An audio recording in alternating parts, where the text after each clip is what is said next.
Well, Canada's premiers are wrapping up their annual summer meeting today in Halifax. Much of the focus has been on affordability, healthcare, and emergency preparedness. Relations with the federal government has also been a key talking point. Several premiers have expressed frustration with what they say is a lack of collaboration with Ottawa on key issues. I am joined now by Premier PJ Akeeagok. He's the Premier of Nunavut. We've reached him in Halifax. Tungahugi Premier, thanks for making the time this morning. Well, take us through the past 2 days of the meeting. What were they like? Yeah, first off, I'm very honored to be in the beautiful country in Halifax here. We've been welcomed with open arms, and it really feels I came home here. So I just want to start by saying thank you to the Mi'kmaq who welcomed us early on, and then to have Tim host us in this beautiful part of the country. The discussions have been very informative. I always feel very privileged to be here to represent Nunavut, but to represent Canada. And as such, the leadership around the table has been something I feel very proud to be part of, and for us to bring forward the issues that are very important, not only to Nunavut, but to the north. And what are some of your priorities at this year's meeting? There's a lot of priorities. From the housing crisis we've been tackling to the affordability issues. But the Arctic security and sovereignty has been top of mind as a Northern Premier. It has been a topic that's hits everyone from coast to coast to coast. And as such, we really wanted to bring that agenda from the Northern Premiers to the Western Premiers, and for us to be able to have that great discussion here of what we need to see and what we actually need to look at, the investments that need to come for our security and sovereignty. We've had really good discussions with the federal government.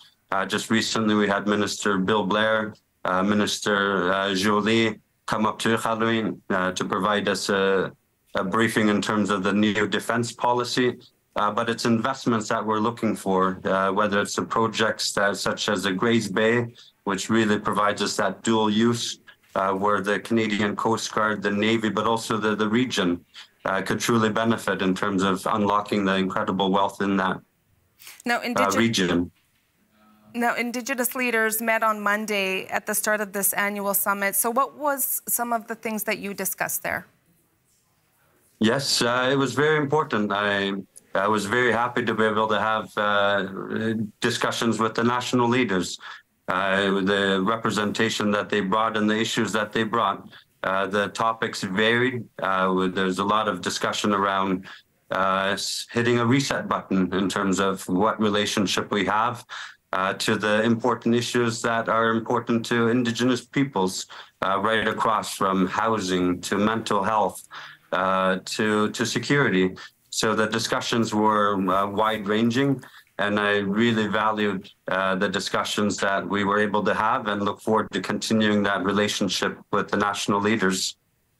And today is the last day of the meeting. Premier Akeeagok, as you wrap up this year's meeting, what message do you have for Canadians? Oh, there's so many challenges we see, but there's incredible opportunities that are before us. Just from the lens of from Nunavut, there's with Arctic security and sovereignty, there's incredible opportunity for nation building. As I had mentioned previously, Canada was built from this beautiful part of the country in the East Coast all the way to the West Coast.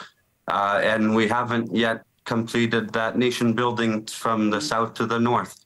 And it's really important for us to be able to seize these opportunities and to continue to build the allies we have.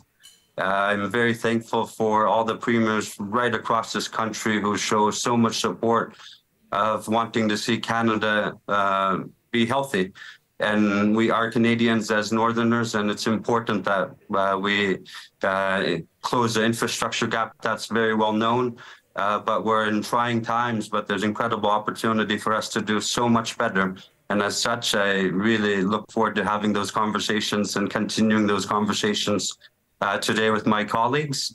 as we move forward and tackle the issues that are important to the constituents we serve. Premier PJ Akeeagok, thank you so much for joining us this morning. Thank you for having me here as well.